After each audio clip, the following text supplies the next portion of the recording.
All right, let me ask you something. Ever feel like you're juggling it all? Work, family, responsibilities, and still trying to keep your eye on the ball. Yeah, you're an ander, and National University gets the hustle. That's why they have flexible online classes and support services for folks who are balancing jobs and kids and everything in between. If you're ready to take the next step, National University can help you level up your education and score your goals. Check them out at nu.edu to learn more. This is the Michael K. Show podcast. I gotta get more K. Listen live weekdays at 1 on 880 ESPN, the ESPN New York app, and your smart speaker. And a good afternoon, everybody. This is indeed the Michael K. Show. We thank you for joining us on this Thursday. It's March 6th. It's 2025. It's a beautiful day. You can almost feel the spring in the air, which would put a spring in your step. Hope everybody's doing well. Michael K. here. You there. You're the co-host, 1-800-919-3776. All right, so Brian Cashman spoke at about 11 o'clock this morning in Tampa, Florida, before the Yankees game against the Twins, which you could watch on Yes or on ESPN right now with Garrett Cole starting. And we'll get into the lineup that they're rolling out there in just a moment. But he spoke about Giancarlo Stanton and Stanton's absence, and the Yankee GM was asked about his timeline for his right-handed slugger. So ultimately, he was dealing with it in the end of last year, and obviously thought we were in a good place, and I think he was feeling like in a good place, but then it reared its ugly head, about 3 weeks before camp, and is my understanding, and so now we're dealing with it. So give it the time it needs, and clearly look forward to getting him back at some point, but obviously in the near term that won't be the case. All right, now, the thing that stands out to you is it bothered him last year, and then he stopped all activity, obviously, when the season ended, and then it felt okay. And then when he tried to start activity again, it didn't feel great. Surgery does correct this problem, but it's usually a 3-month recovery, and you wonder why it wasn't done. I mean, to sit back and go, there was no pain after the World Series. Okay, there was no action either. And Brian was asked, was surgery considered for Stanton? It'd be a last resort. I can't rule out a surgery, but I know it's not recommended in the front end of this thing. But obviously, if you have a number of different failed attempts, then you start looking at different ways of intervention. Well, what we found out during the year, or what we found out recently, is that this bothered him all throughout the season last year. All throughout the season. And the pain was very, very high. These are what the Yankees are telling us. So they obviously were rehabbing it, and it didn't get better. The guy was playing through extraordinary pain and had an extraordinary postseason. And you do wonder why not having surgery during the winter was, in fact, a viable option. And I know what Brian's saying, it's the last resort, but again, he was bothered all throughout the season. High pain was the phrase that's used. And it was never thought of to have the surgery. Now, he's had the PRP injection. And what that is they take the blood, they spin it, they cleanse it, whatever the case. I'm being very parochial with it. And then they inject it back into your body. And it's supposed to speed up healing. Brian said that Cashman is going to have that Stanton's going to have a second PRP injection. And he was asked, will that allow him to play without pain? I don't know. I mean, obviously the PRP injections are designed to help the healing process, and you hope that's the case, but you just have to let it all. A, you have to let it take, and B, you have to let it play out, and then hopefully you get a positive resolution to it. In most of things, you're dealing with, unless it's like a hamstring or stuff like that, it's just you're in a little bit of the unknown, and you're trying to treat everything conservatively, and you hope for the best, but you have to give it the time to play out first until you know where you're sitting. So. Now, Cashman was finally asked, because Stanton has been in New York this whole time, dealing with a personal matter, which nobody is revealing, and I guess nobody has to reveal, but you hope that that doesn't become an issue as well, whatever the personal issue is. And Cashman was asked, will Stanton be back here tomorrow? I think he'll travel back to Tampa. Whether he's here by tomorrow to be in front of you guys or not, that remains to be seen. I know we're going on the East Coast, but he's heading back to Tampa. He'll be here this weekend. What the travel schedule for him is, I don't know. It's not like he can do much anyway. So, well, let's really talk turkey here. This is a significant loss for the Yankees because, when you're trying to read the tea leaves, I don't think he's going to be back anytime soon. I mean, we're March 6th. The season's starting on March 27th. So there's not time for him to be ready. And the first PRP injection obviously didn't really do that much because that's why there's a second one that he's getting today. And this is in both elbows, by the way. Both. Now, the ramp up in spring training for a hitter is usually about 4 weeks. So the way it seems right now, I don't think he's swinging the bat anytime soon. Anytime soon. So I think conservatively, and this is just me guessing, he's going to miss about 2 months of the season if all goes well. And if you don't think that's significant, then you're really not looking at the lay of the land with the Yankees. Because the one thing that this team is lacking is a right-handed bat. And Stanton is that right-handed bat. Stanton is also the guy that was going to provide protection for Judge and pick up some of the slack of Juan Soto not being here and being across the river in Queens. This is a big deal. This is a big deal.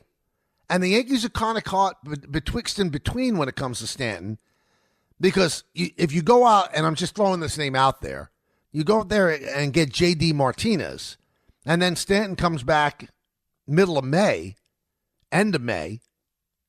What are you going to do with J.D. Martinez and Giancarlo Stanton on the same team? They're both DHs. That's untenable. It's unworkable. So you're kind of landlocked.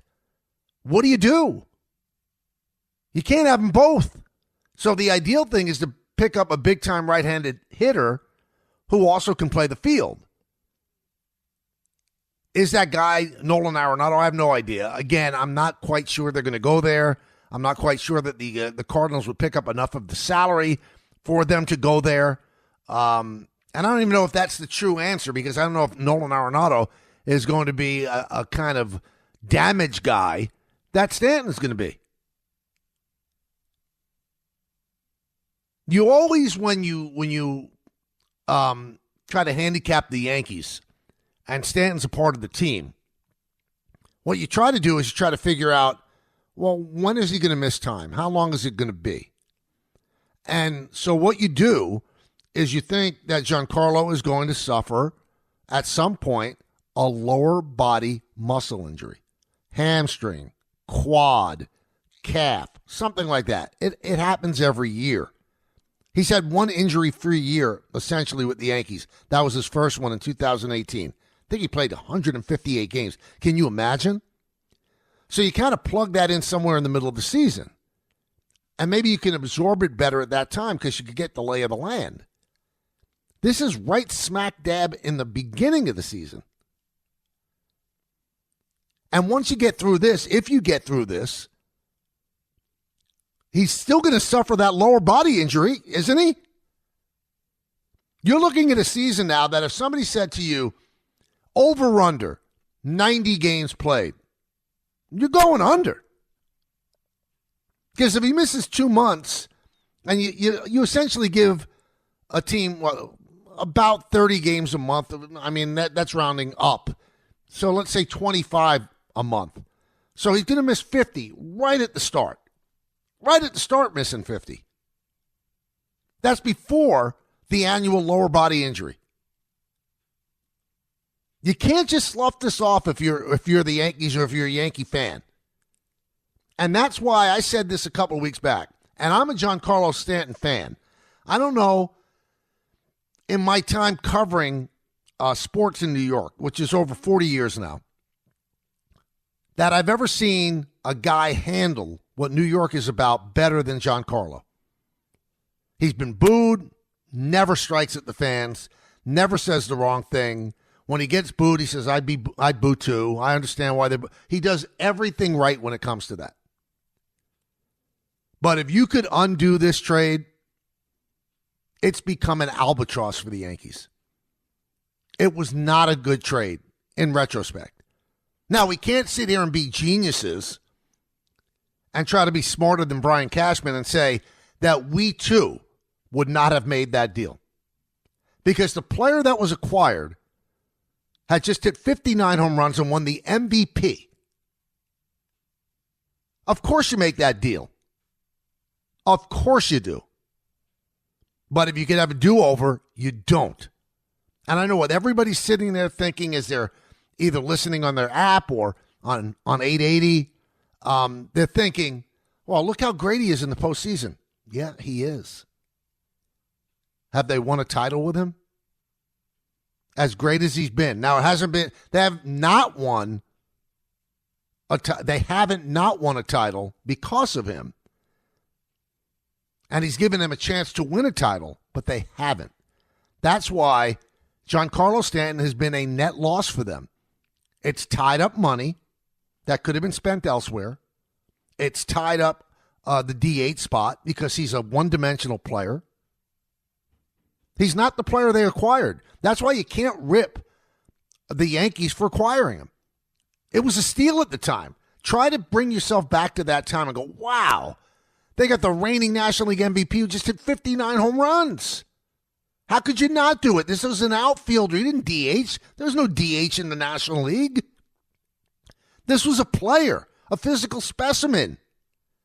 And he was that guy in 2018, the first year the Yankees got him. Now, he is a one-dimensional guy who still has years left on his contract, tying up money that the Yankees could spend elsewhere to plug that hole and make their team more versatile. Use that DH spot to give people a rest instead of tying it up. And also, when you have Giancarlo on your team, what you in fact are doing is you're tying yourself in knots. Because you can't get a like player because he might come back. And you can't get a like player because you have the money tied up in him. So he's an all or nothing player right now. And you have him for 3 more years. It's an albatross. And again, I hate saying it because I like the guy.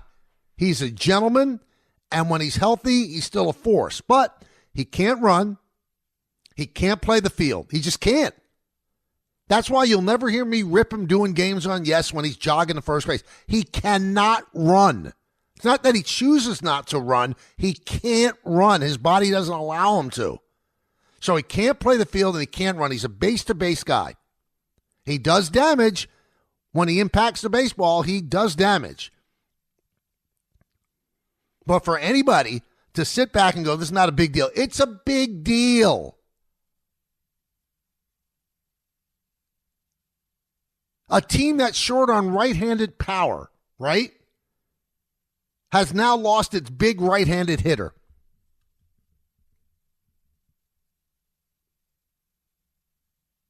Because even with Stanton there, they needed another right-handed bat. So now they still need that right-handed bat, and they've got to fill in for Stanton. And one of the things that worries me about this Yankee team, everybody, doesn't really have depth. They're not injury-proof. They're not. They've traded a lot of people over the years to make trades to bulk up for the postseason. They traded their pitching depth to get Soto, and that's a deal you do over and over and over again. Sorry, I know he was here for 1 year, but he helped you get to the World Series. You have to make that deal. They did the right thing. I mean, most minor leaguers don't make it. That was a deal that had to be made. But now they're in a situation where something has to be done. I would say before the Yankees play Milwaukee at the stadium on opening day, I think they've got to acquire some kind of right-handed bat. I don't know if it's going to be a big-time right-handed bat, but you got to level out the lineup. Because think about this. The thing that kind of levels the lineup for the Yankees is the switch hitters, right? Dominguez is not a good right-handed hitter. So when a team does throw a lefty, and watch, I bet you the Brewers throw 2 lefties at the Yankees in those first 3 games. When a team throws a lefty at the Yankees, Dominguez turns around to the right side where he's subpar to left, and either you lose Oswaldo Cabrera out of the lineup or he turns around to the right side where he's not a good hitter. So the balance that switch hitting gives you doesn't exist with the Yankees because their switch hitters are better, much better, from the left side. Now, as the Yankees are playing the Twins right now at Steinbrenner Field, they ran out of starting lineup. And it caught my eye when I saw it earlier because I think this could be the starting lineup for opening day. Austin Wells leading off and catching. Yeah, the Yankees in their history have never had a catcher lead off in the starting lineup. They've had it in spring training, but never, ever have they had a catcher lead off. They like Wells, his eye, his patience at the plate. So he's leading off today. Batting second and DHing is Aaron Judge. The number 3 hitter is the right fielder, Cody Bellinger. Now, when I say that this is the opening day lineup, obviously Judge would be playing right field. But I'll tell you where, that could change in this lineup. Goldschmidt plays first base and cleans up. Jazz Chisholm Jr. at second base will bat 5th. Batting 6th, playing shortstop, Anthony Volpe. Jason Dominguez in left field is going to bat 7th. Batting 8th is Trent Grisham and playing center field. And Oswaldo Cabrera at third base will bat 9th. So what they've done, as you can see, Wells lefty, Judge righty, Bellinger lefty, Goldschmidt righty, Chisholm lefty, Volpe righty, Dominguez switch hitter, Grisham righty, Oswaldo Cabrera switch hitter. So if you take Aaron Judge and you make him the right fielder, make Cody Bellinger in center, then your DH is probably going to be Ben Rice or some right-handed batter, and that DH would probably bat 8th because I don't think they'll play Grisham against a righty. But if there's a lefty that Milwaukee throws out there, this is probably your lineup. Now you decide whether you think it's good or not. Also, Cashman did discuss today Louis Heel. We said the other day, if it's just a lat injury, it's probably 3 months, maybe even a little bit more. But they were doing further tests, and he was up in New York getting an MRI to see if there's any damage in there that had to be surgically repaired. The good news is, came back, it's just a lat tear. But it's a grade 2 lat tear, and you're hoping against hope that it's just 3 months. Might be more. I don't think we're going to see him until July. 1-800-919-3776. That's the number. Now, I always talk every day about you're the co-host, and the way you are the co-host is 1-800-919-3776. But also there's ways that you can email us because it's hard to get through. I understand that. So we have our own email address where you can submit things that you want to ask me. It's tmksespn@gmail.com. tmksespn@gmail.com. Now, if you'd like to reach us social media through X, and that might be more immediate, well, then just go to my personal X address at RealMichaelK, and I'll be perusing throughout the show, and if there's something of interest that comes up, I'll address that as well. We're going to talk to John Ireland, who's the play-by-play voice of the Los Angeles Lakers on 710 ESPN. We're going to talk to him at 2 o'clock because the Knicks have a big game against the Lakers tonight. Knicks start a stretch that's going to tell you exactly where they are. I know they're in L.A. right now, but where they are standing-wise. What's their positioning going to be? Because don't look now. Milwaukee is playing unbelievable basketball, and they're creeping closer to the Knicks. I think it's like 3.5 or 4 games. So that's still a pretty good lead with about 20 games left. But if the Knicks really, really crap the bed on this West Coast swing, Milwaukee could make some ground up. And then all of a sudden you're looking at the 4th seed, which might end up being better because then you're going to play the 5th seed in the first round. And you would avoid Boston in the second round. But I don't think that's what the Knicks are thinking. You can't plan like that. You got to win the games that you have to win. 1-800-919-3776. And let's go to the phones. Let's go to Hector in Queens. Hector. Hey, Mike. You giving up that lineup gave me chills. Just waiting for real-time baseball, man. I can't wait. Yeah, me neither. So Stanton, man, I hear you, man. It is a bad contract, but next year he makes 19. The following year he makes 15. So I wanted to ask you, I think Stanton plays out his contract with the Yankees because he is still kind of a very valuable bat in the postseason. But I'm talking about DJ LeMahieu. When is the plug pulled with him, man? If you could give me some insight on that. Thank you, Michael. Well, you know what? The Yankees do not like paying people for not working. So if he becomes an absolute bust and he can't get himself healthy, maybe he just walks away and they have some kind of settlement. But I'm not sure that they just pull the plug on him. If he becomes an albatross, they will, because they did, right, with Aaron Hicks. They did with Aaron Hicks. So I think they would keep him throughout this year. And if it turns out that he has another just terrible year where he can't stay healthy, you know what? Then they'll probably release him at the end of the year and they'll eat the $15 million. The one thing that they could feel better about if they eat any of that money, it was originally going to be a $90 million 4-year contract because he was coming off a great season. And the Yankees wanted to amortize the cost of that and lessen the value of the AAV, so they made it 6 years, $90 million, rather than 4 years, $90 million. So LeMahieu wanted $90 million. Didn't care how he was going to get it. He wanted $90 million. Well, you got your 4 years out of him, and you know what? It was not a good contract because he never performed to the level that he performed before he got the contract because his body broke down. But I don't think they're going to release him this year. I don't think they'd ever release Stanton because when Stanton's healthy, he is a force. But he does cause you a conundrum when you're building a team. How much do you have to plan for him being hurt? Who is going to step in if he's hurt? Let's go to Nick in Astoria. Nick.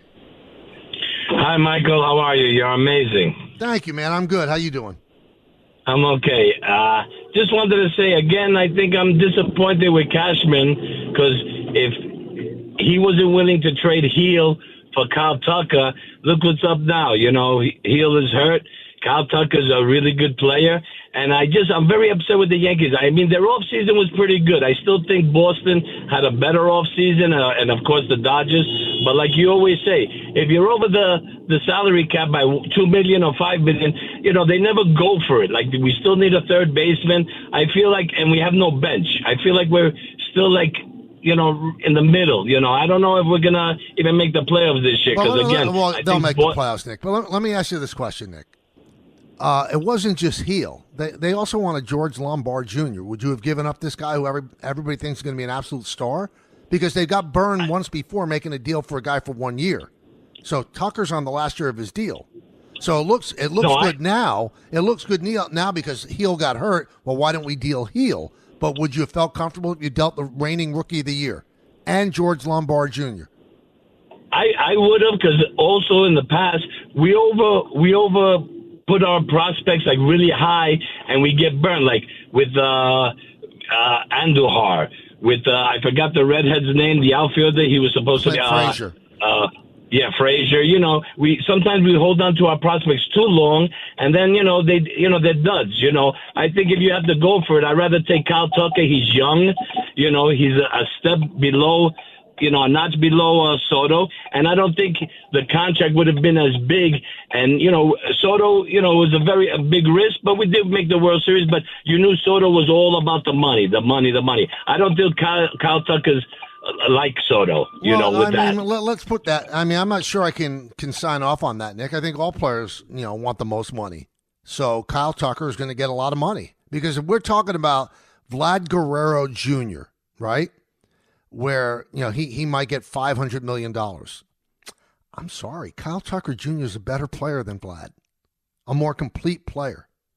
I think he's a year or two older.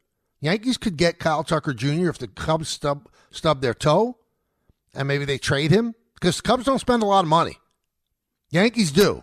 If you look at the rankings that came out yesterday, Yankees spent the second most money in baseball last year. The Mets were number 1. The Yankees were number 2. The Dodgers were like 276. The Yankees were well over 300. So you can't keep giving that tired old refrain that the Yankees don't go for it. They went for it last year. They're going for it this year. They have a $306 million payroll. They're over that threshold again for the third straight year. Would I have liked to get Tucker? Yeah. But are you going to keep emptying your farm system? And I know that they do overvalue prospects. Yeah, sometimes they're prospect tuggers. I get it. I understand that. But sometimes you have to trust your evaluation. And everybody in baseball is saying that George Lombard Jr. is an absolute stud. Probably going to be the third baseman in 2026 at some point. And then maybe you get Kyle Tucker as a free agent without having to give up anything. Because the Yankees look at it and go, we're good enough again to get to the World Series without Kyle Tucker. And then we can actually be better because Kyle Tucker will become available as a free agent when Bellinger is going to opt out of his contract if he has a good year. So you take the $26 million you're spending on Bellinger and you put that toward Tucker, and all of a sudden you have a solution for a long time. But you can't look at it, well, they should have given up Heel because he got hurt. They had no idea that Heel was going to get hurt. 1-800-919-3776. Let's keep talking, everybody. Michael K. here, writing until 3 o'clock at Don Hahn and Rosenberg on 880 ESPN. Hey, college basketball is reaching its most exciting stretch of the season. Right now, new customers on FanDuel get $150 in bonus bets when your first $5 bet wins. That's $150 extra bucks to bet on everything from conference clashes to tournament upsets and even who's cutting down the nets.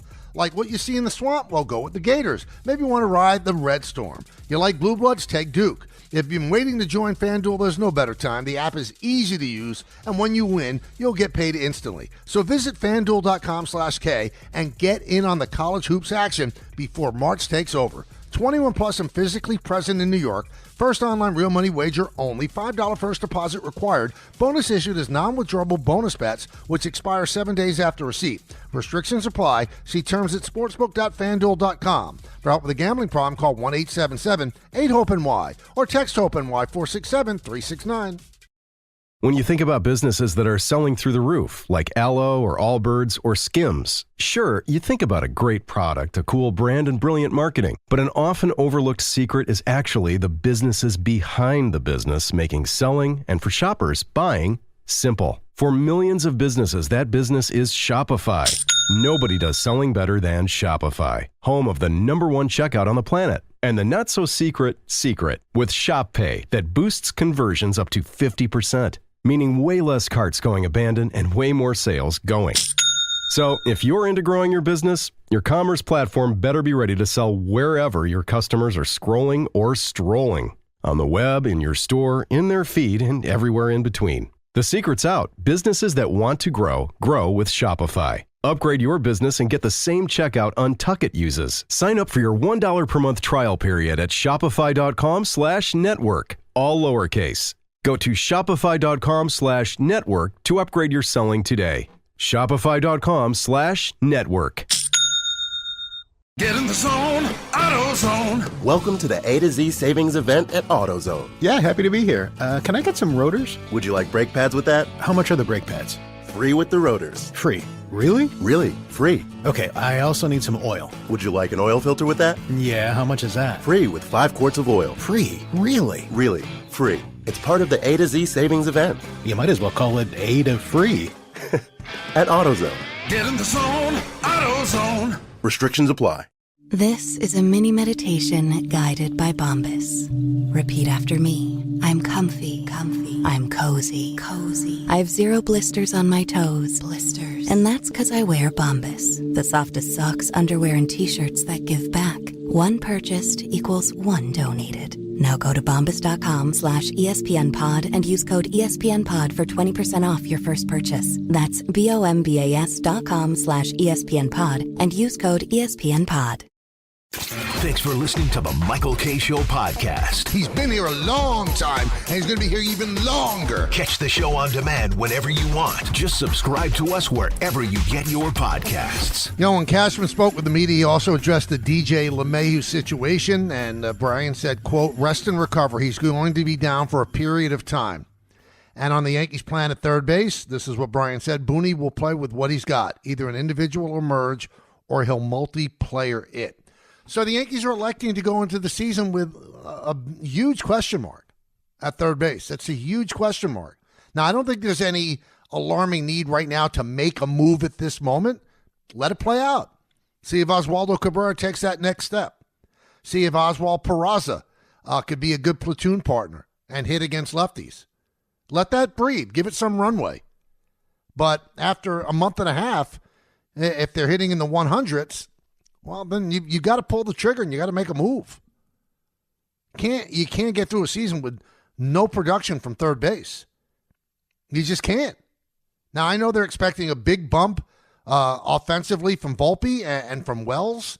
So if they get that, maybe they can absorb a lower production out of third base. But it's kind of odd that they're electing to, kind of slow roller at third base when there's a really good third baseman available, Nolan Arenado. Let's go to Dave in Westchester. Dave. Hey, how you doing, Michael? Hey, Dave. Just want to ask you a simple question. We know that the Yankees blew Game 1 and they blew Game 5. They could have won easily both of those games. Let's just play make-believe. Say the Yankees won the World Series last year. Don't you think that Stanton's, whatever they gave him, was worth it? Yes. That's my point. Okay, so I'm saying I'm not. But they didn't. Know how I but they didn't. So in all the years that he's been with them, they haven't won. So at this point, It's not worth it. It's more of an albatross than anything. Alex Rodriguez, they signed to a 10-year deal. In my opinion, your opinion is different. Okay, I think it was worth it because in 2009 he was a very big reason why they won the World Series. The first 8 years he was there, in my opinion, he did nothing. But it was worth it at the end because that's what happened. So I mean, you can't. See, but there's a difference between Alex and Stanton, Dave. Alex won MVPs, so he was helping the team get to the postseason. He won MVPs in Texas. That meant nothing. They were 50 games out of first place, and he still won MVP. What does that mean? Nothing. But that wasn't the case. They weren't 50 games. They weren't 50 games. This is the same old argument you give me about Judge, Dave. I'm not going to entertain it anymore. It's a little tiresome. It really is. You need to win games in the regular season. So Alex Rodriguez was an absolute stud for them and did not play well in the postseason until 2009. I get it. I understand it.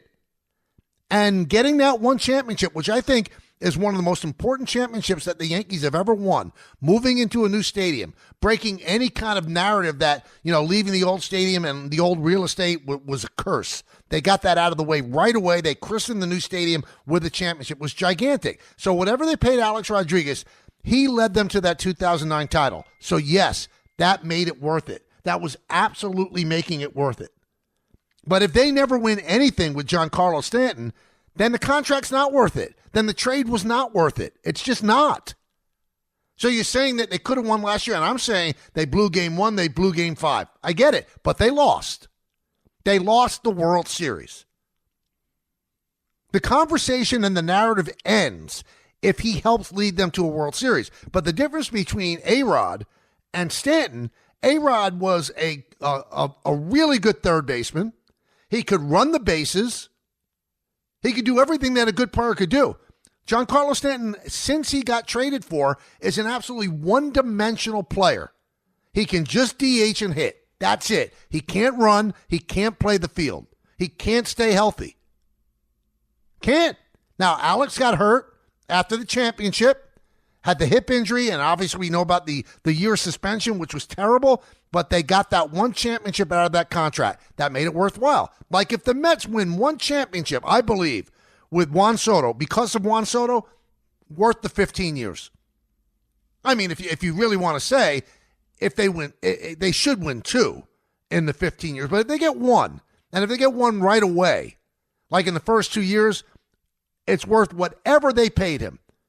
Championships are priceless. They last forever. There's no dollar amount that you could put on it. If somebody said to Steve Cohen, for $800 million, you can have a championship. It doesn't even involve Juan Soto. But if you give us $800 million, I guarantee you'll win a World Series in 2025. Of course he would do it. Of course he would do it. Championships, that's the currency. That makes any contract worthwhile. But if you don't win championships, then the contract was worthless. I'm sorry. If they don't win a championship in the years that Stanton's here, that contract and that trade hurt them more than it helped them. It just did. It just did. Let's go to Jerry in Virginia. Jerry. Hey, Michael. How's it going? You're getting me excited for this season. I can't wait for opening day. Me neither. So you kind of stole my thunder out of the commercial break. I was going to say with Luis Hill getting injured and LeMahieu getting injured, I know we've heard them say they like Will Warren, they like Carrasco, and they like the Oswaldos at third. Mm-hmm. What would you rather have? Would you trade Stroman for a third baseman, or would you want him for depth? I would trade him in a second for a third baseman. In a second. Yeah, I heard Arenado and maybe Beatty from the Mets. I know they need help with the rotation. I don't know if that's a possibility. I don't think the Mets would trade for Stroman. I mean, I could be wrong. I don't think they will. Because again, it comes down to like when people talk about getting J.D. Martinez to replace Stanton. Well, when Stanton comes back, you've got a redundant situation. Neither one could play a position. So then you've got what? A pinch hitter on a team that doesn't pinch hit that often? I don't know if that's the route I would take. And if you're the Mets and you get Stroman, who's making $18 million this year, you expect Manaea to come back maybe by May, and then Montas in July. Then what are you doing with Stroman? Then Stroman again becomes superfluous like he would with the Yankees if Hill didn't get hurt. Whether or not they trade Stroman depends totally on one thing. Do they believe that Will Warren or Cookie Carrasco can help them? If they think that they could take the ball every 5 days and fill in for a half year until Hill gets back, then they'll make the deal. And I think they do believe that. So I think that Stroman is eminently available, but they're not going to eat that much of the $18 million. I mean, if they eat 9 of it, maybe. That's why I think the Arenado deal works. Now, I was on a podcast with Joel Sherman and John Heyman yesterday, and Joel said I would make the Stroman for Arenado deal in a second if Arenado was on the last year of his contract. But there are 2 more years after that, and I think that's a sticking point as well. Because if you trade Stroman's 18 for Arenado's like 23, all right, you're picking up $5 million extra. Which, I mean, to get Arenado for $5 million, I think would be a steal. But then you have 2 more years of Arenado at a big money, and you're not amortizing the cost without Stroman. So that's something that you have to be a little bit concerned about. 1-800-919-3776. As we're talking right now, Garrett Cole is getting roughed up in the second inning by the Minnesota Twins at Steinbrenner Field. Pretty hard hit balls as I'm watching as well. 1-800-919-3776. Hey, Game Time is brought to you by Tullamore Dew Irish Whiskey, because when it's game time, it's Tully time. At 10 p.m., the Knicks are in Los Angeles to play LeBron, Luka, and the Lakers. Pre-game coverage at 9:30 right here on 880 ESPN. And at 7:30, the Nets host the Warriors at Barclays Center. Tullamore Dew, the original triple distilled, triple blended, triple cask matured Irish whiskey. Be sure to grab a Tullamore Dew or try the new Tullamore Dew Honey during today's action. Glasses up to enjoying Tullamore Dew responsibly. At 2 o'clock, we will have John Ireland, the play-by-play voice on the radio of the LA Lakers. He'll talk about the change in the Lakers after the acquisition of Luka Doncic. So stick around for that. More of your phone calls when we get back. Hey, it may be the off-season, but every season is Bigelow Tea season. Now, you know I'm picky about what I drink, especially on days I have a show. One of the first things I do each day is reach for a mug full of Bigelow Tea.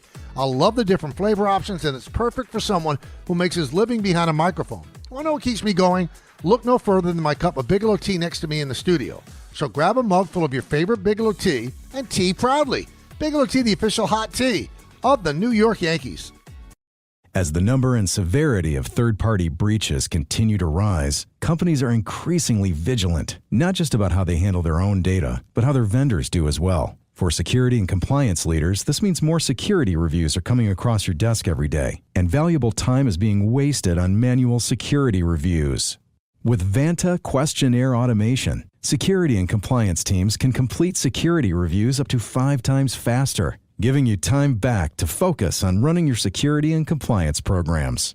Over 8,000 global companies like ZoomInfo, Smart Recruiters, and Noibu use Vanta to save time on security reviews. Visit vanta.com/podcast to learn more about questionnaire automation. That's VANTA.com/podcast. Grainger knows space at your facility is limited. As a maintenance specialist, you only have so many spots for backup products in your inventory roster, which means space on your bench comes at a premium. Well, when it comes to breadth and depth, Grainger's got you covered. They've got over 1 million industrial-grade products. Plus, fast delivery helps reduce the inventory you need to keep on hand, freeing up space and capital while giving your operation a winning edge. Call 1-800-GRAINGER, click Grainger.com, or just stop by a local branch. Brace the rudders! Raise the sails! Raise the sails! Captain, an unidentified ship is approaching. Over. Roger.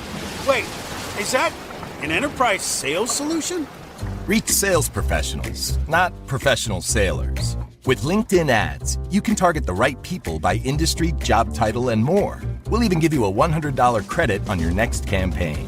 Get started today at linkedin.com/results. Terms and conditions apply. Thanks for listening to the Michael K. Show podcast. He's been here a long time, and he's going to be here even longer. Catch the show on demand whenever you want. Just subscribe to us wherever you get your podcasts. Welcome back to the show. The Dierks Bentley Broken Branches Tour is coming to Madison Square Garden on August 28th. ESPN New York has your chance to score tickets on the ESPN New York app. Just scroll down the contest and submit your entry. Brought to you by Live Nation. Tickets are on sale now at Ticketmaster.com. Michael K. here with you until 3 o'clock. At that time, it's Don Hahn and Rosenberg, and Alan Hahn will do his part of the show live from L.A., where the Lakers are playing the Knicks tonight. Tough loss for the Rangers yesterday. They played very well against the Capitals. Ovechkin creeping closer to Gretzky. He gets a point. He gets a goal, and the Rangers got a point. They lost in overtime, though.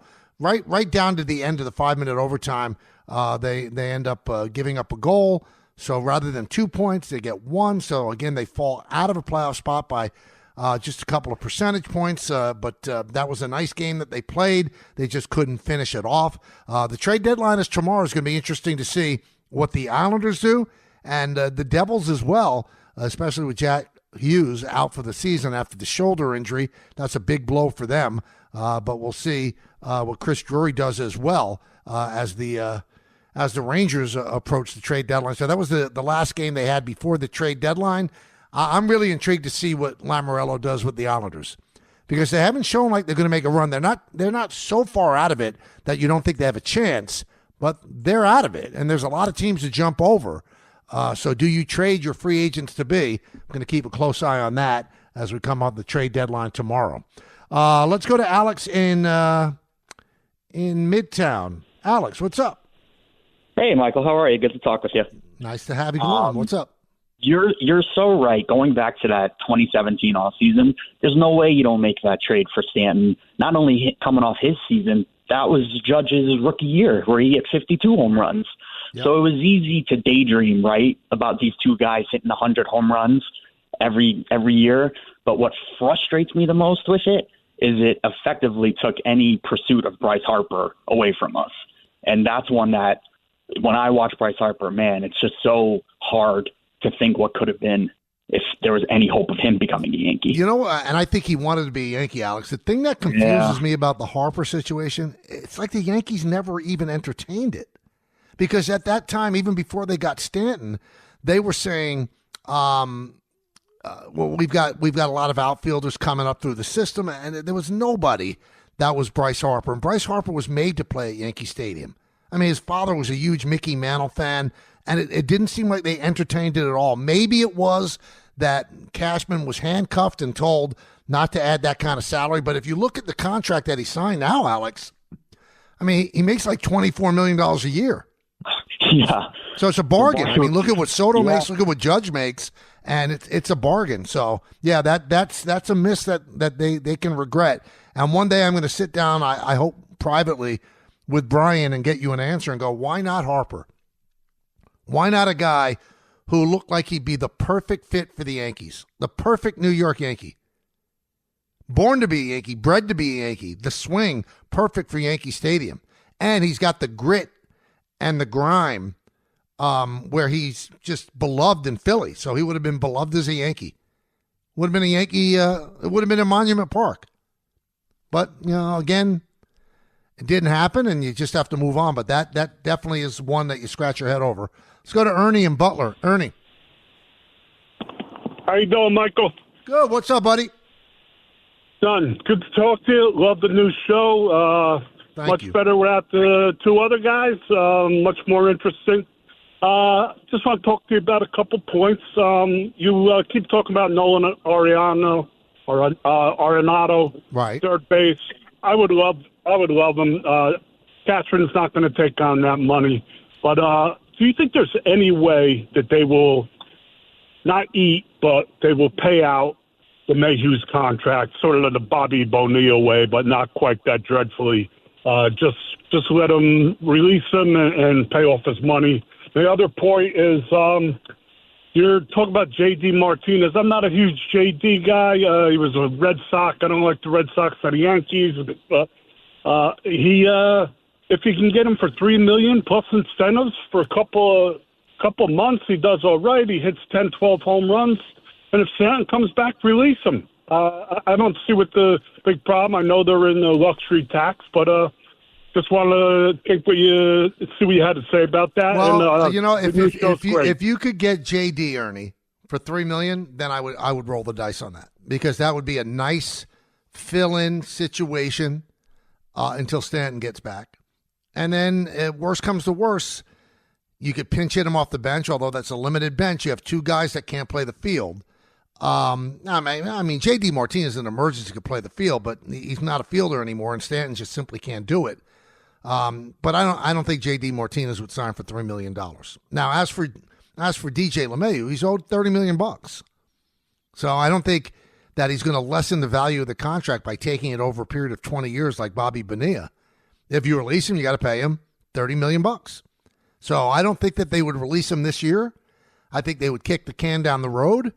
I think he's going to be out for a while. Calf injury, especially for older players, it takes forever to come back. So maybe we see him end of June, something like that. Maybe sooner.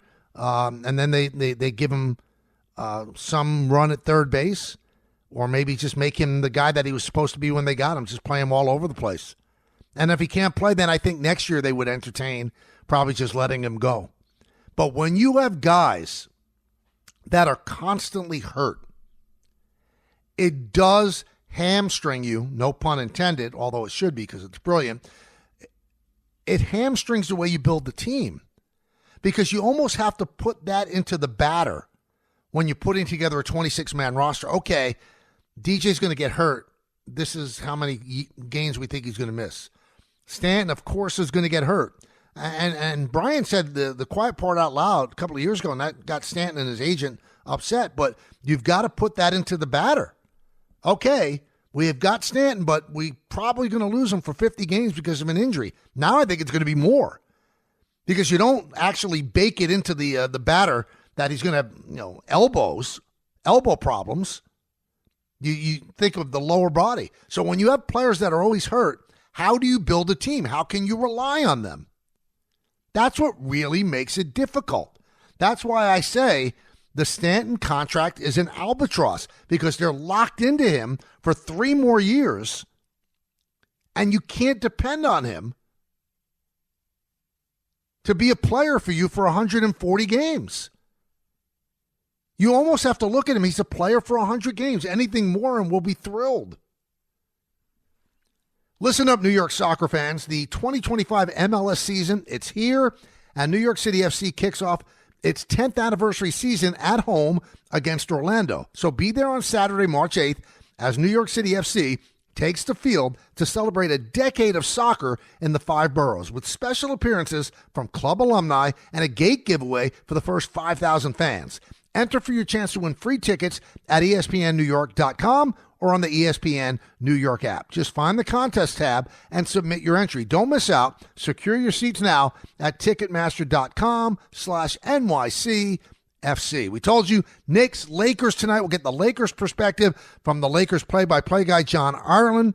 He'll join us in just a moment, so stay tuned for that. Continue to call. We'll line up the phone calls after John. We'll get back to you to co-host as well. It's Michael K. and you until 3 o'clock. At that time, Don, Hahn, and Rosenberg right here on 880 ESPN. Thanks for listening to the Michael K. Show podcast. You know what? Check yourself. Hear more from Michael K. weekdays at 1 on 880 ESPN. Suck it up and like it. The ESPN New York app and your smart speakers. This episode is brought to you by Progressive Insurance. Fiscally responsible, financial geniuses, monetary magicians. These are things people say about drivers who switch their car insurance to Progressive and save hundreds. Visit Progressive.com to see if you could save. Progressive Casualty Insurance Company and Affiliates. Potential savings will vary. Not available in all states or situations. In case you didn't know, these young men are driven. They are prodigies, the savants, the ones we've been waiting for. Like Damian Lillard, for instance, he doesn't seek guidance or mentorship. He's a leader. He isn't waiting for the baton to be passed to him. He's taking it for himself. He's relentless in the pursuit of greatness, always pushing to one-up himself. He is accomplished, but far from satisfied. He embodies what it means to have an unstoppable drive and are shaking up the status quo in their community and beyond. And Damian Lillard drives a Toyota. A new generation of Toyota drivers are here, and they want you to know one thing. You can't stop my drive. Membership means more with American Express Business Gold. Earn 4 times membership rewards points in your top 2 eligible spending categories every month, including eligible U.S. advertising purchases and select media, and U.S. purchases at restaurants, including takeout and delivery. What are you waiting for? Get the card that flexes with your spending every month. Terms and points cap apply. Learn more at americanexpress.com/business-gold. Amex Business Gold Card. Built for business by American Express. This is the Michael K. Show podcast. I gotta get more K. Listen live weekdays at 1 on 880 ESPN, the ESPN New York app, and your smart speaker. All right, the New York Knicks start what could be an arduous road trip for them tonight against the L.A. Lakers. Lakers 39-21. They are in second place behind the Oklahoma City Thunder in the Western Conference. So we'll have that game right here on 880 ESPN, and they'll also have it in L.A., 710 ESPN. And the play-by-play voice for the Los Angeles Lakers is John Ireland, also hosts Mason and Ireland on that station as well. He's nice enough to join us right now here on the Michael K. Show. John, how you doing? Michael, I'm great. How are you? I'm doing wonderfully, and not as well as the Lakers. Did you think that they would adapt this quickly to Luka? And really, they were playing well before they got Luka, but it seems like it's been seamless from watching from afar. No, anybody who tells you they thought it would happen this quick is probably lying. They have, and Michael, the big thing they've done is since January 15th. So we were in the Garden. We were in New York the night we traded for Luka. We beat the Knicks at the Garden, and then about half an hour after that game ended, it broke, and then the Lakers have been on a roll since. But to your point, it really started a couple of weeks earlier than that. Since January 15th, so it's about 7 weeks, they've had the number one defense in the whole league. And, Michael, if you break it down, they're number one defensively in everything. Opponent field goal percentage, opponent three-point percentage, opponent points in the paint. They've just committed themselves defensively, and surprisingly, a lot of it's coming from LeBron, who's back to playing defense the way he did earlier in his career when he was first-team all-defense 5 or 6 times. He's back to doing that. J.J. Redick looks like he's doing an outstanding job. Is he as good as it seems again from looking in from afar? Yes, but he would say, if he was on with you, that the jury's still out. I mean, because we're the Lakers, it's a lot like, you with the Yankees. If they don't win the title, they'd consider it a lost season. So JJ's doing great. He looks like he's got a real aptitude for this. And, Michael, I'll tell you, the smartest thing he did was when he got hired, he told the Lakers, look, I have 0 head coaching experience. I've never done this before. We need to spend the money to bring in some assistants that have been NBA head coaches. And he went out and got Scott Brooks. He went out and got Nate McMillan. and they're as much a part of this story as anybody else. Nate handles the defense. Scott handles the rotations. JJ leans on both of them, and he's put together a really good staff with a lot of young coaches, and they've all bought in. Now, Michael, we're going to find out how good the Lakers are over the next 8 days. We play the Knicks tonight, but in the next 8 days, we will play the Knicks at Boston, at Milwaukee, at Denver. That's all between now and next Friday. So we're going to get some answers as to how good they are pretty quick.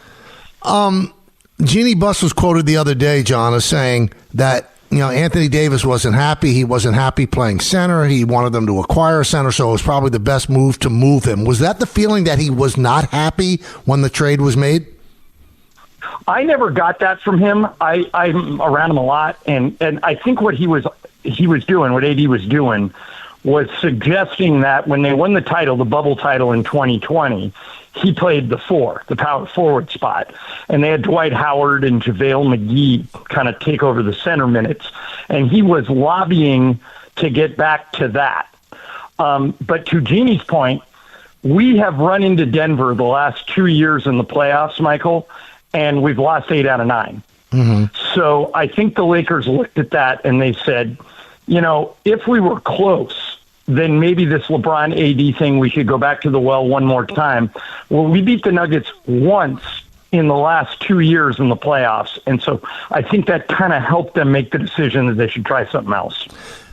Now, to show you that I'm not that bright, John, when the Mark Williams when the Mark Williams deal fell apart, I said, that's it. Not only do you tick off the players that you traded and now you have to take back, but that one big guy that you need in the middle for your defense is gone. How did they overcome that, and how has Dalton Connect actually dealt with it as well? The best thing Dalton has going for him, Michael, is he's young and he doesn't know any better. And what he told me was, he goes, to be honest, it was kind of like a movie. He said, I went down there, they gave me all this Charlotte gear, I shot around for a while, and then I got word that it had been rescinded, and I turned around and came back, and I feel like I really never left the team.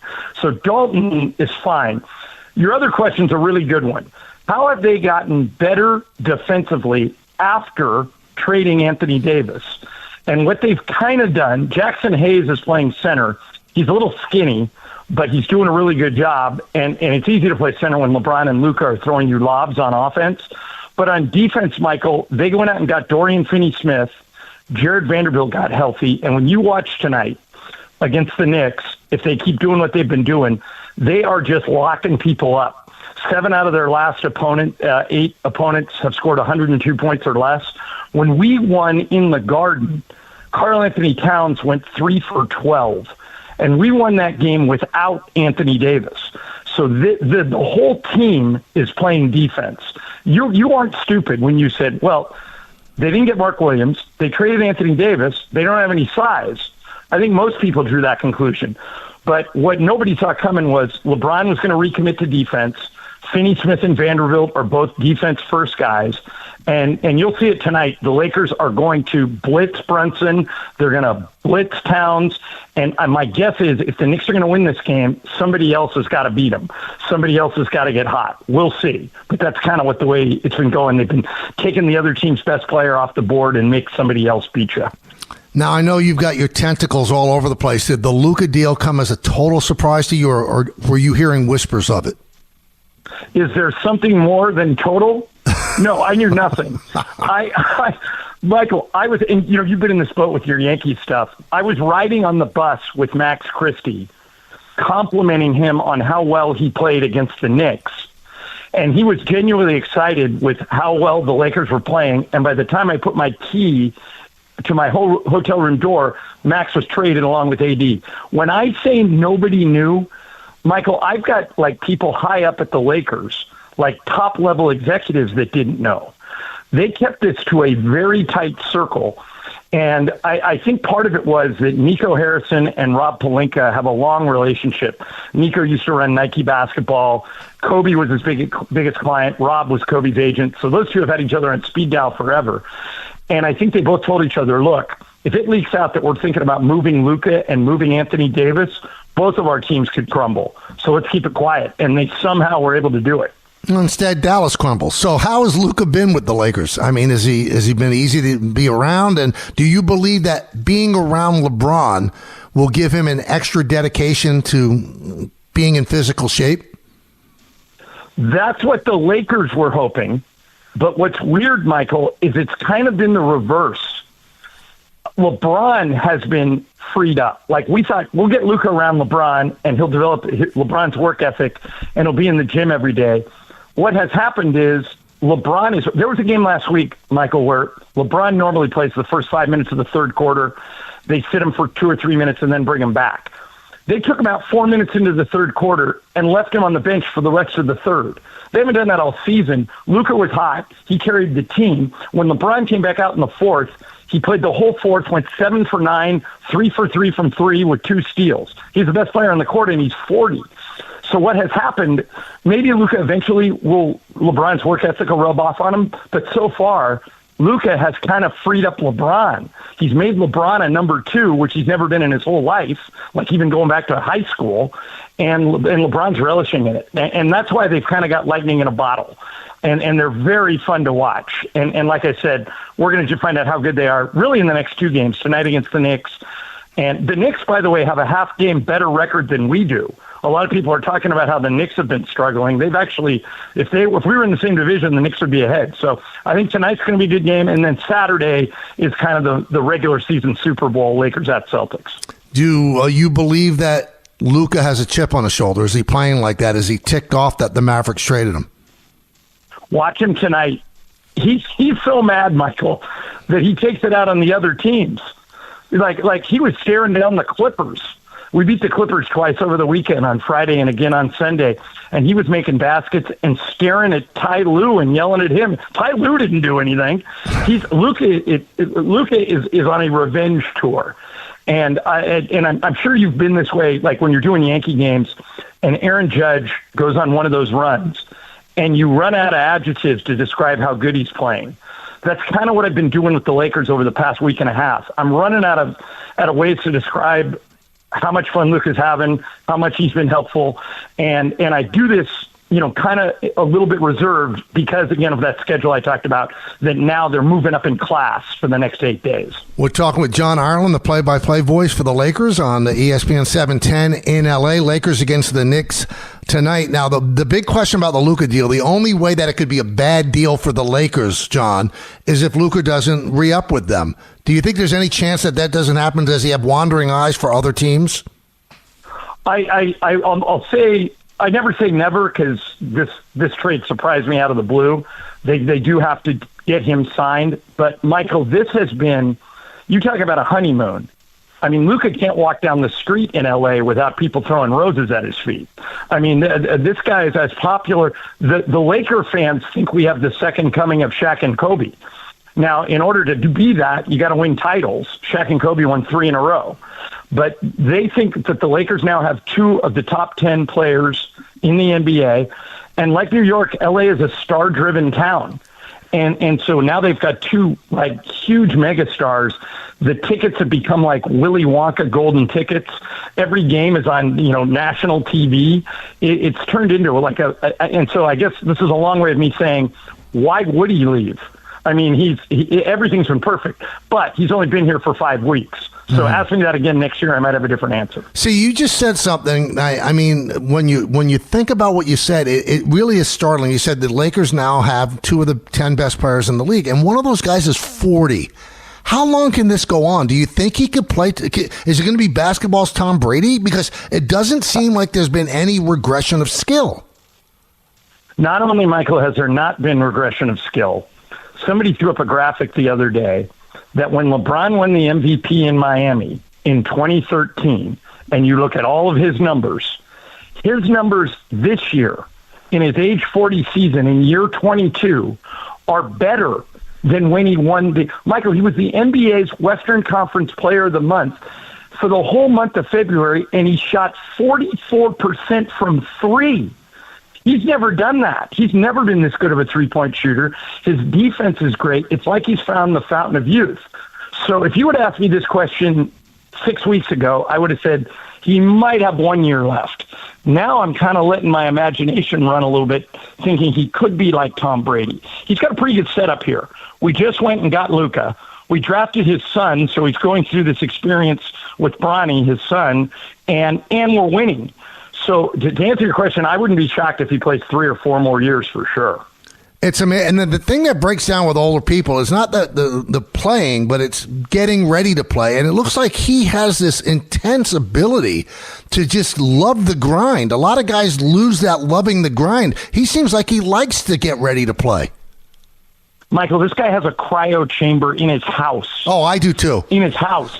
Well, yeah, but I mean, yours is for Jody. Yeah, his is for him.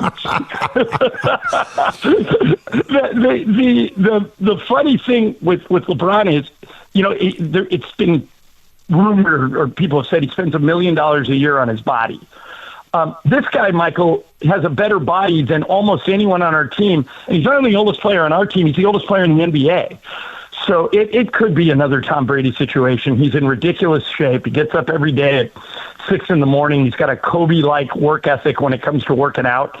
And as you're seeing in the results, it's not like this guy is putting up phony numbers. You know, it's not like he's averaging 25 a game. It's not like he's posting up every. I mean, he's flying down the court. He's shooting threes. He's dunking over guys that are half his age. So we've never seen anything like this. Before this season, Vince Carter had the record for most points per game in an age 40 season. Carter averaged 8 points a game. LeBron's averaging 25, along with 9 assists and 8 rebounds. So what he's doing has never been seen before. Man, enjoy it. I can't wait to watch this game tonight. Thank you for coming on. I know it's the game day for you and your show, but I appreciate you taking some time. Anytime for you, man. You know that. Have a great show. I appreciate it, John. Thank you so much. That's John Ireland, the play-by-play voice of the Lakers, and Knicks and the Lakers will have it tonight right here on 880. I'm looking forward to this. So, he talked about this is a stretch that we're going to see exactly where the Lakers are. This is a stretch we're going to see exactly where the Knicks are as well, because it's a stretch where they're going to be on the road quite a bit. You got the Lakers tonight. Tomorrow you got the Clippers. Then you have maybe an easier one on March 12th at Portland. So Portland's been bad. Then you go to Golden State and San Francisco, March 15th against the Warriors, and the Warriors just beat you at the Garden. So what's going to happen on their home floor? Then you come back to Madison Square Garden on St. Patrick's Day, where you play the Heat. The Heat are always a tough go. They really made a run at Cleveland yesterday, but Cleveland ended up winning that game, coming back, and Cleveland's the first team to clinch a playoff spot. Then they go on the road again on March 19th at San Antonio, and then March 20th at the Hornets. So you got back-to-backs in there a couple of times. This is an arduous little bit of a trip, and the Knicks always have this trip the week of the Big East. It's starting a little bit before the Big East as they get ready for the Big East tournament, but this is going to be tough. This is going to be tough. We'll see exactly where the Knicks are. Will the Knicks give up ground to Milwaukee and drop into the 4 spot? Will they gain ground on Boston? Because as you heard, Boston's going to be playing the Lakers as well. So I'm excited about this game tonight. I know I'm an old man, but I will stay up. I'm going to stay up for this one because I owe it to you. We'll talk about it tomorrow. I call this one a litmus test game. And you saw and you heard what John said. The Lakers are so good defensively. The Knicks have really had trouble scoring. And the one thing I worry about with this Knicks team, and I said I'm not going to freak out about the Knicks because I don't think the Knicks are an NBA finalist contender. I just don't. But I want to see them go as far as they could possibly go. What's happened is Josh Hart has lost the ability and the confidence to shoot.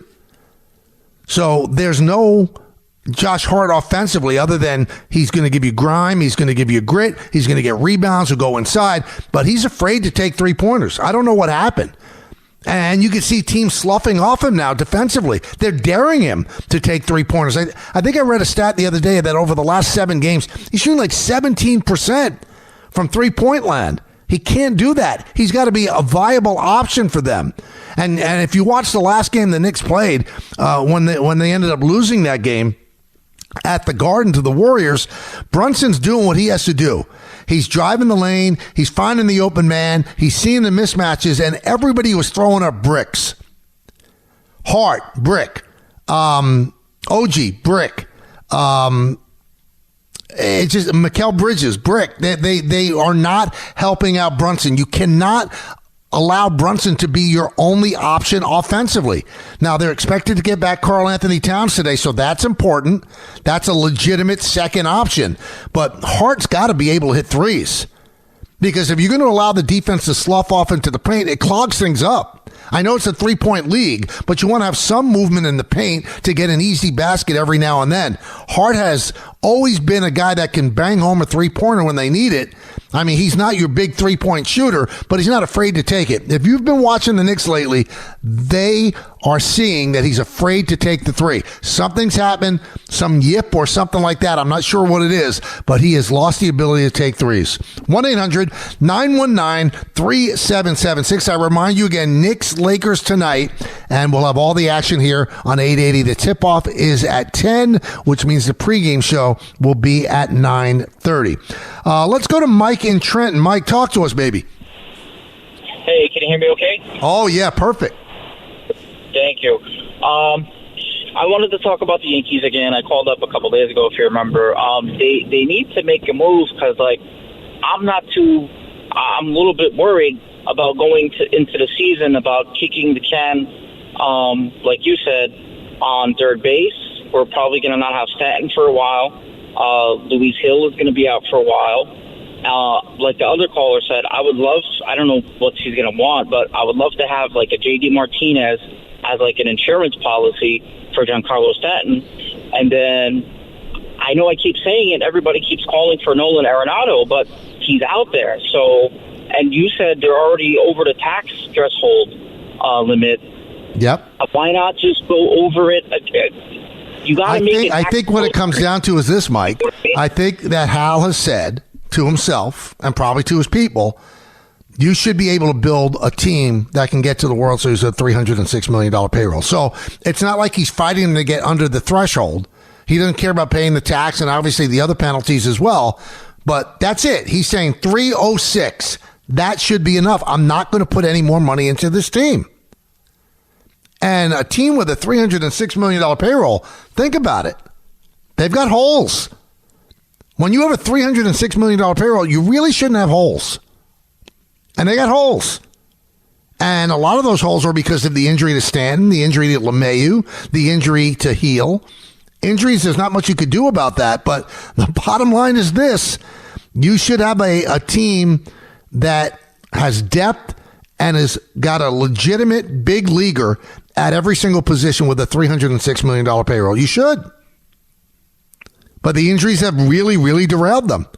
Now, do they go out and increase payroll? Or before they get another player, do they have to go and trade Marcus Stroman to get rid of as much of that $18 million as you possibly can? I think that's tied to anything they do. Because, I told you I did the podcast with John Heyman and Joel Sherman yesterday. And Joel actually said the Yankees and the front office, okay, 306, that's it. It's not like we're cheap. You should be able to build a winner at 306. Like the Dodgers, they're at 380. They shouldn't have a hole. And you know what? They don't. They don't. The Mets, they're at 310 or 320, and they do have holes. So that tells you that the Yankees and the Mets are imperfectly built. The Mets have holes, especially in their starting pitching. So both teams have to look within and go, well, how do we solve this and still keep the payroll exactly where it is? I don't know if Steve Cohen would sign off on getting a Dylan Cease. I don't know if he would. I don't know if Hal Steinbrenner would sign off on getting J.D. Martinez. And I said earlier in the show, everybody, getting J.D. Martinez is a little bit of a conundrum because he's the same player as Giancarlo Stanton. So when Stanton comes back, you've got a redundant player. One other thing, and I mentioned this last year, and it turned out to be true. The older players the later they sign in spring training, they're going to either get hurt or get off to a slow start. And that's exactly what happened with Martinez. So if you sign Martinez now on March 6th, and he gets to camp on March 9th, if you signed him today, and it's not happening, but if you got to camp on March 9th or March 10th, he's not even going to start the season with the team. So by the time he gets his stroke down, you could be getting Giancarlo Stanton back. That's why the move to bring in J.D. Martinez, I don't know if that's the right move. I don't know if that's the solution. Now, we've been talking about the Yankees a lot. I mean, the Minnesota Twins, I mean, just tattooed Garrett Cole today. Couple of home runs, and then Luke Weaver came in, and he gave up a home run to the former Yankee, Mike Ford. It has not been a good day for the Yankees down in Tampa at Steinbrenner Field. We'll come back. More of your phone calls, 1-800-919-3776. Hey, it may be the offseason, but every season is Bigelow Tea season. Now, you know I'm picky about what I drink, especially on days I have a show. One of the first things I do each day is reach for a mug full of Bigelow Tea. I love the different flavor options, and it's perfect for someone who makes his living behind a microphone. I know what keeps me going. Look no further than my cup of Bigelow Tea next to me in the studio. So grab a mug full of your favorite Bigelow Tea and tea proudly. Bigelow Tea, the official hot tea of the New York Yankees. As the number and severity of third-party breaches continue to rise, companies are increasingly vigilant, not just about how they handle their own data, but how their vendors do as well. For security and compliance leaders, this means more security reviews are coming across your desk every day, and valuable time is being wasted on manual security reviews. With Vanta Questionnaire Automation, security and compliance teams can complete security reviews up to 5 times faster, giving you time back to focus on running your security and compliance programs. Over 8,000 global companies like ZoomInfo, Smart Recruiters, and Noibu use Vanta to save time on security reviews. Visit vanta.com/podcast to learn more about questionnaire automation. That's VANTA.com/podcast. Get in the zone, AutoZone. Welcome to the A to Z savings event at AutoZone. Yeah, happy to be here. Can I get some rotors? Would you like brake pads with that? How much are the brake pads? Free with the rotors. Free. Really? Really, free. Okay, I also need some oil. Would you like an oil filter with that? Yeah, how much is that? Free with 5 quarts of oil. Free? Really? Really, free. It's part of the A to Z savings event. You might as well call it A to free. At AutoZone. Get in the zone, AutoZone. Restrictions apply. If you like true crime stories, listen to this one. But as you listen, put yourself in the place of this IT manager, because he never dreamed this would happen at his company on his watch. He came in on Monday and tried to log in and couldn't. A ransom pop-up informed him that company data, customer files, bank accounts, APAR, everything was being held for ransom. And if they didn't pay $250,000 in Bitcoin, no less, all of it would be wiped. Nearly a third of mid-sized American companies got hit by a data breach last year, and that number is going up. It's your choice. Trust your current cybersecurity infrastructure like he did, or outsource. Protecting your precious data with the leading managed security services provider in the U.S., Thrive. It all starts with a comprehensive Thrive cyber risk assessment. Thrive security analysts identify security gaps and deliver proactive solutions to help keep your network healthy and protected. It's not a matter of if, it's when. Are you ready? Get your no-obligation security recommendations and consultation. Your business relies on it. Visit ThriveNextGen.com. That's ThriveNextGen.com. Thanks for listening to the Michael K. Show podcast. He's been here a long time, and he's going to be here even longer. Catch the show on demand whenever you want. Just subscribe to us wherever you get your podcasts. All right, so the Mets against the Astros tonight. That's at Port St. Lucie, and I have the Mets starting lineup here. Lindor, the shortstop, leads off. Juan Soto in right bat second. Hitting third, first baseman Pete Alonso. Mark Vientos at third base cleans up. The DH is Jesse Winker batting fifth. Francisco Alvarez will catch. He'll bat sixth. Alexander Canario is in left field batting seventh. Batting eighth and playing second base, Jeff McNeil. And the center fielder for the Mets is Jose Siri. He's going to bat ninth. Pitching for them, their exciting young prospect, hard-throwing prospect, Brandon Sproat. He's already been sent down to the minors, but they're starting him in this game. I'm going to give you one quick hint about something that could be a huge wild card for the Mets. Jose Siri's been hitting.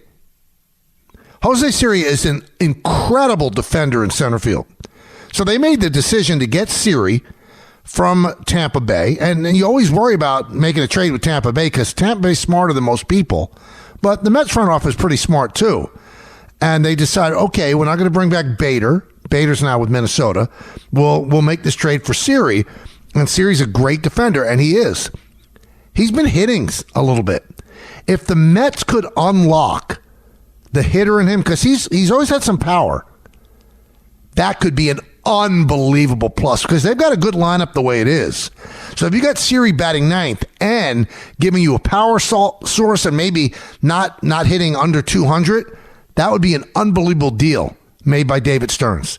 Because when you people watch him, when you Met fans watch him on a daily basis, he can get it with anybody. He is that good of a center fielder. The one negative in his game is he's always been a guy who doesn't hit that much. But he has hit the spring training. So if Eric Chavez has unlocked something in him, what a plus that would be for the Mets. So the Mets against the Astros tonight. 1-800-919-3776. Let's go back to the phones. OG in Sacramento. What's up, Og? Hey, how you doing, Michael? Good. And how are you? OG because, look, I'm good. Listen, it's OG because I'm an old guy. I'm not a gangster. I mean, all that kind of good stuff. You don't sound that old, man. I'm 75. Oh, wow. God bless you. Well, thank you very much, Michael. Thank you very much. And I've seen stuff, and this is why I try and say to the Knicks fans, just chill for a second. I mean, yeah, championship aspirations, yes, it would be nice, to get the trophy again. But sometimes you got to take your knocks to get there. And being out here in Sacramento, and the Kings are the only show in town, and the Knicks come out here. I believe it's on the 10th. And this is one of the few times I can actually go because ticket prices are much cheaper out here than at the Garden. Anyway, what I wanted is to chime in with you because we seem to be in agreement with the Knicks and where they're at. But this is a tweak here, and this is not the same team as last year, as we know. I mean, a whole different thing. And already we're hearing these little whispers and whatever. Or is it Tibbs, or is it Miguel Bridges, or whatever. But if it is a tweak here, I'm going to put it to you. You're Leon Rose. And let's just suppose second round they get knocked out. Right. What would your change be? What would you think of doing with the team? That's what I would do is I would probably use Bridges as some kind of trade bait. I mean, if I could bring in a guy like Kevin Durant, because I think next year you'd say, okay, it's time to win. If I could bring in Kevin Durant, that could be the last piece. I know he's older, but he could still ball. So I don't know if you have enough to get him when you consider exactly what Phoenix gave up to get him. But if you could, that would be a move. I mean, I think there's got to be another move there. I mean, I make the Karl Anthony Towns trade a million times out of a million times. And do they miss DiVincenzo and his toughness? Of course.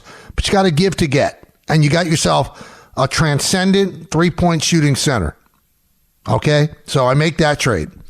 But I'm not sure if I make the Mikal Bridges trade. All due respect to him, and he's a workhorse. He's an iron horse. He plays all the time. He's never missed an NBA game. He has not been the player I thought. He's been inefficient offensively. He's been a guy that has disappeared for periods of time. I don't know why. He's always good defensively, but offensively, he's not the third option that I thought he was going to be. It was going to be Brunson. It was going to be Cat. And then it was going to be Mikal Bridges to pick up the scraps, and he has not done it. I mean, some days he looks great. The other day when he scored like 19 points in the first quarter, and then he disappears. Then he absolutely disappears. So that's the big disappointment. I'm not sure, though, that he has the value that he had when Phoenix traded him and when the Nets traded him. I think his value has plummeted because, next year is going to be the final year of his contract. The Knicks have to decide, do we want to give him a long-term deal? I wouldn't, because I think he's eligible for like $160 million for 4 years. Do you want to give him that? I don't think I do. Not off what he's shown me this year. So if I could use him as some kind of bait to get that final piece, maybe a veteran who can, an automatic scorer, I do it. Again, Durant staring me right in the face. But I think there's going to be a lot of teams that want Durant because he can still play. And I'm not certain that Phoenix would take back Bridges. I mean, he was very popular there, but you're replacing, a great player with Bridges. I'm not sure that could happen. But if I could get Durant, if I'm the Knicks, I would do it. Let's go to Chief in Maryland. Chief. Hey, Michael. Hey, my question was, I look at the Yankees, and they have like pretty good pitching. and their lineup and their injuries, I question a little bit. I look like they have to win a lot of 3-2 games, and I look at the Mets with their pitching and the moves Stearns made, and I look at it, they have to win a lot of 6-7 games. I just kind of wanted your opinion on long term, who's better? Is it trying to play a slugfest game or trying to play a pitching game? Because I look at these teams and I think they're built totally opposite from each other. Well, I think, Chief, that you might be underselling the Yankee offense. I think the Yankee offense is going to be able to put up some runs, but I'd say the Met offense is better. But I think that, if your question is, can the Mets win with their pitching? I definitely think they could win with their pitching. I think it's important that Manaea gets back. I never understood the Montas signing anyway, but if they could get him back in midseason and he could be an effective pitcher for them. But the one thing that Stearns has shown over the years, even when he was with Milwaukee, he could build pitching staffs. And last year he built a pitching staff that you didn't think that was going to be that good, and he found diamonds. I mean, Manaea ended up being a diamond. Severino ended up being a diamond. That's big. So maybe David Peterson, who finished the year really well, and he has a really great year. Maybe Senga stays healthy and is the ace at the top of the staff. I think they have enough, and I think the bullpen is enough, and they will score a lot of runs. But when you say the Yankees have to win games 3-2, I think the Yankees will be fine offensively. They always are. Right now, without Stanton, it looks like there's a hole, but I think they'll be okay. Raul in Harrisburg. Raul. Michael K., how you doing today? Good. How are you, my friend? I am doing good. A little cold in the PA. I'm sorry. Bundle up. Michael, I want to talk a little bit about the Yankees, too. I got a question. As far as we have two holes. We have Stanton, and I think we have Luis Gil now for 3 months. Is that correct? Yep. Yeah, so if he's out, who do you think the Yankees could pivot in the AAA team? And if so, do you think that since he was out last year, he was the one that carried the Yankees when Cole was out, do you think that they will need a lot of Marcus Stroman and a lot of the other guy, Schmidt, to step up? Because otherwise they'll be in trouble. That's my guessing game. Well, I think that Schmidt, they think is going to take another step. They really like Schmidt, and he was derailed a little bit earlier in spring training because of a cranky back, but it looks like he's going to be okay, and he will make his first start at Yankee Stadium, probably the 5th game of the year. In terms of replacing Gil, obviously the first guy up is going to be Stroman. I think that they would still consider trading him because they feel really good about Will Warren. Now, I've watched Will Warren, and it looks like he's developed a pretty good changeup. He has an unerring level of confidence, just like Clark Schmidt, because Clark Schmidt got roughed up as well when he first came up, and it never bothered him. He never doubted whether or not he could play. He's just not that sort of guy. I think Will Warren's the same way. So I think the Yankees really like what they see of Will Warren. The changeup is an effective weapon against left-handers. So I don't think that the injury to Gil precludes them from trading Stroman to get rid of that contract. And if they do, then it's going to be either Will Warren or Carlos Carrasco. And they think that both of them could be a 5th starter for half a season before Gil comes back. One thing I would want to warn people of, though, we're saying that Gil's going to be back in 3 months. You hope. You hope. The lat injury is a bear. If you look at what happened to Schmidt, he missed about 2.5 months, and that was not as serious of a lat injury as the one that Gil has. So we're looking at 3 months, but you hope it's 3 months. And if it's not, then I think they've got some issues pitching-wise. The top 3, I'll put that up against anybody. Garrett Cole got roughed up today, but I'm a big Garrett Cole believer. I like Carlos Rodon way more than a lot of people do because he's got winning stuff. And first half last year he was really, really good. And overall he pitched to an under 4 ERA, which is not bad in this day and age in baseball. And Max Fried, if he's healthy, is just an outstanding starter. So 1, 2, 3 is great. Schmidt has to be healthy, and he has to give them 28 to 30 starts. And then you could live with your 5th starter being a melange of different pitchers. But it's a big deal that Schmidt stays healthy because you can't lose 2 guys out of your starting 5. You just can't. It doesn't work that way. Let's go to Spike in St. Pete. Spike.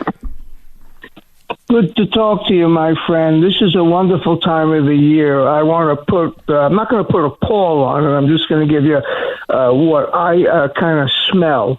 Ever since that Luka trade, I always recollect back to when David Stern was around and he killed the Chris Paul trade. But I'm happy because I love LeBron James. He is officially, to me, and we could argue this or not, I think he's beaten Father Time, or is in the process of it. He, as you alluded to before, he has the same stats as he's had when he was with Miami. So they're a bear, as you like to say. Mm-hmm. But as far as the Knicks go, I want to take a step back. Towns will be back tonight. It was a personal issue. I read into it, and it's unfortunate that, life always gets in the way of a good story, as they say. But what I see with the Knicks is this, and I think you'll agree with me. We have the same basketball eyes. Mikal Bridges was terrific in Phoenix, went to Brooklyn. He was miscast. I think you'll agree with me there, too. Mm-hmm. He never was that kind of player. The problem with him, he's 6'6", 6'7", and he probably weighs about 9 pounds, relative to the guys he's guarding. He's often up against a guy relatively close to his height, but has 20, 30, 40 pounds. Has trouble getting around the screens and the picks. OG played a game the other night that would have won him Defensive Player of the Year. He's fine. He's worth the money. He's fine. Deuce McBride's a tremendous two-way bench player. They got to give him some more time because when he's on the court with Brunson, because the template for stopping the Knicks is just swarm on Brunson, like your guest was in Ireland, I believe, from the Lakers. Yeah, okay, and he gave you the template. It's no mystery here. They're going to swarm all over Brunson like Miami did. Miami's always a problem. I don't care who's on that team. The matchups are just, it's Riley. So he always has its underlying thing about the Knicks. But I think Cleveland's better than the Knicks. I think obviously Celtics. Boston's better than the Knicks. Okay, I'm not going to go to. I'm not going to go to the other. Right. I'm not going to go to the other side because it's irrelevant. If we have to compare that, we're in a good place. You know what? You know what's scary though, too, Spike, and I'm sure you've noticed it. Milwaukee's coming on, and Jericho Sims has been great for them.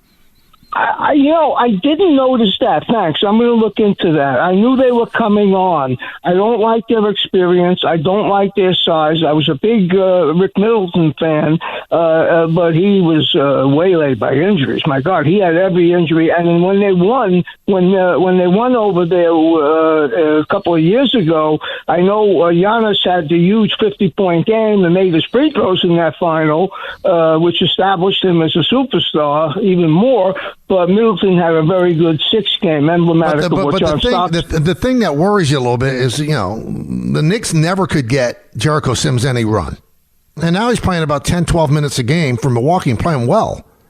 So that makes you scratch your head a little bit because the Knicks do have some size issues, especially when Mitchell Robinson was out. And Jericho Sims played a little bit, but it was a very short leash by Thibodeau. Very, very short leash. All right, we're going to play a little hit and run when we get back. But first, I want to tell you about FanDuel, America's #1 sports. It's your home for NBA live betting. So even if you missed the first few minutes of the game or want to bet on a fourth quarter comeback, you can make your picks from the first whistle until the final buzzer. Plus, you can even combine your live bets into a same-game parlay for a shot at a bigger payout.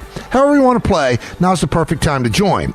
New FanDuel customers get started with $150 in bonus bets if your first $5 bet wins. Just visit FanDuel.com/K to join today. That's FanDuel.com/K for your shot at $150 in bonus bets. Make every moment more with FanDuel, official sports betting partner of the NBA. 21 plus and physically present in New York. First online real money wager only. $5 first deposit required. Bonus issued as non-withdrawable bonus bets, which expire 7 days after receipt. Restrictions apply. See terms at sportsbook.fanduel.com. For help with a gambling problem, call 1-877-8-HOPE-NY or text HOPE-NY. That's 467-369.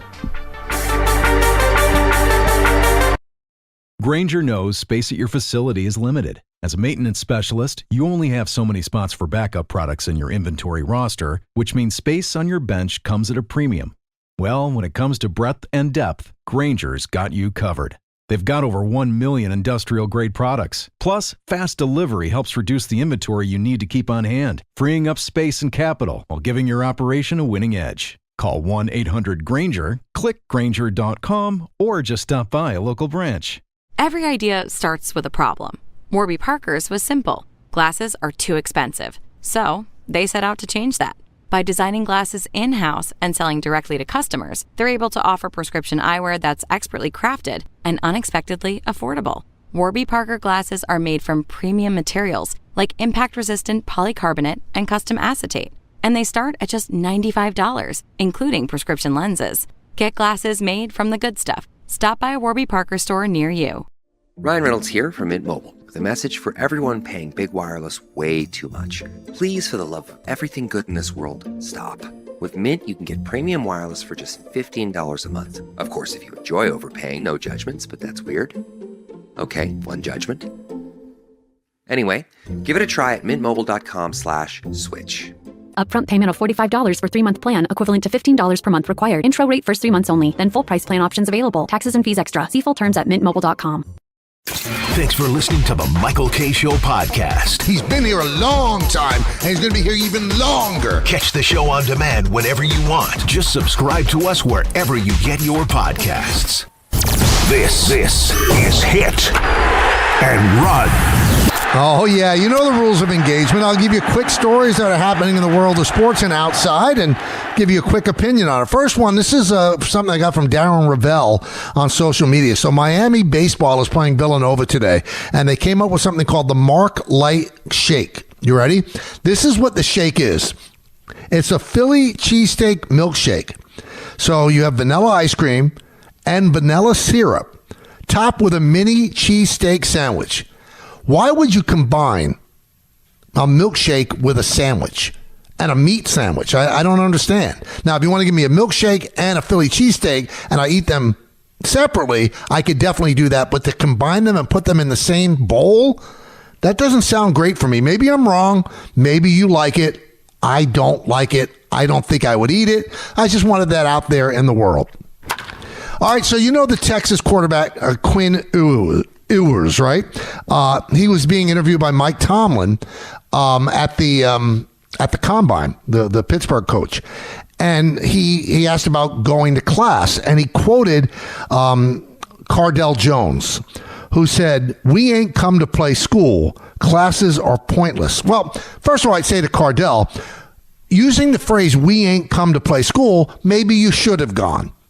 Second of all, the fact that Ewers actually used this quote and thought it would impress an NFL coach, it tells you what's wrong with college sports. Because you can't convince me now, where colleges are paying guys millions of dollars to play, millions of dollars, that these guys are going to class. They're not. The whole thing is a farce.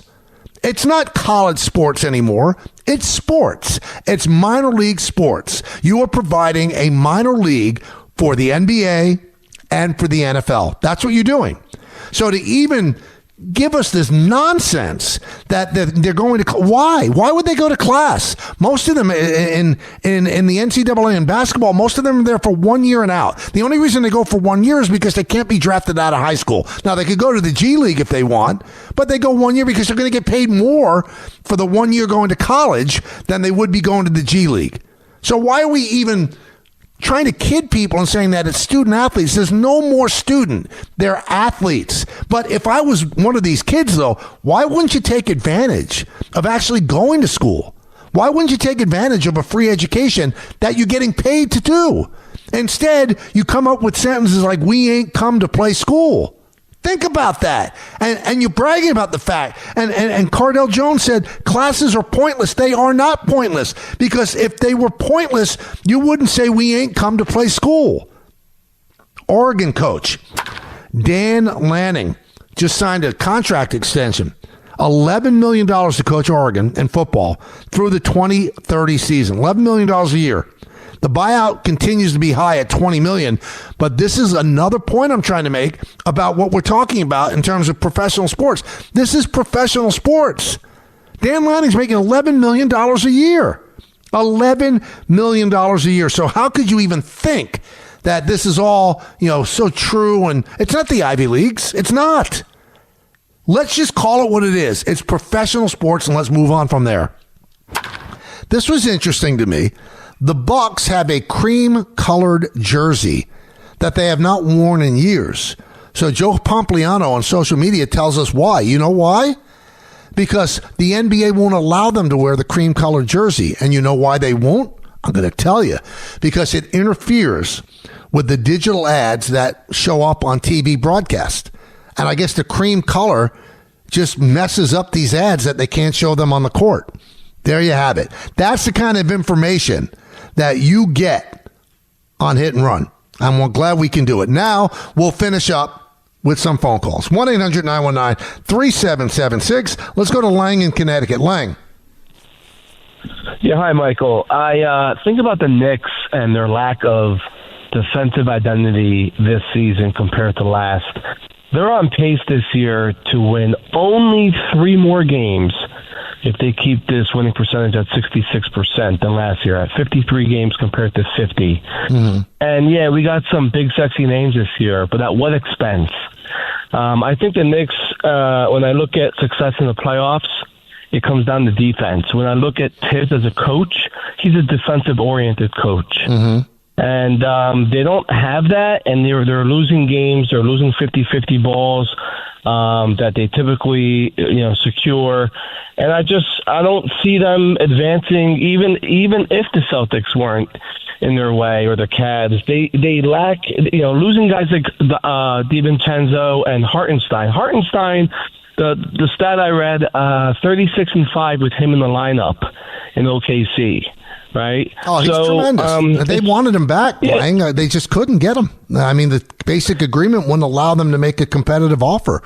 And I agree with you about the defense. The thing that concerns me about the defense, they don't defend a 3. They just don't.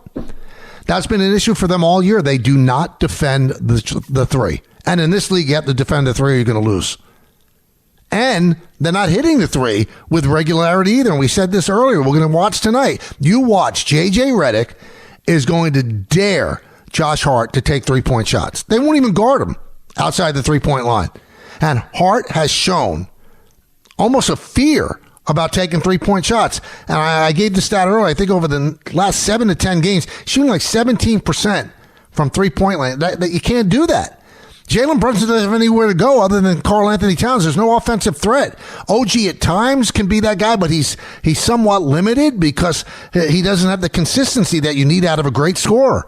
And Mikal Bridges, well, we talked about him a lot, and then when Mitchell Robinson's in there, he's not an offensive threat. Knicks and the Lakers tonight, though, we'll have it on 880 ESPN. Looking forward to that. Also looking forward to Don Hahn and Rosenberg coming up in just a moment. So stay tuned for that. They'll take you from 3 until 7. Great entertainment, great sports stuff as well. You want to listen to them. In the words of Billy Joel, life is a series of hellos and goodbyes. I'm afraid it's time for a goodbye again. See everybody. Talk to you tomorrow at 1. Thanks for listening to the Michael K. Show podcast. You know what? Check yourself. Hear more from Michael K. weekdays at 1 on 880 ESPN. Suck it up and like it. The ESPN New York app and your smart speakers. This episode is brought to you by Progressive Insurance. Fiscally responsible, financial geniuses, monetary magicians. These are things people say about drivers who switch their car insurance to Progressive and save hundreds. Visit Progressive.com to see if you could save. Progressive Casualty Insurance Company and Affiliates. Potential savings will vary. Not available in all states or situations.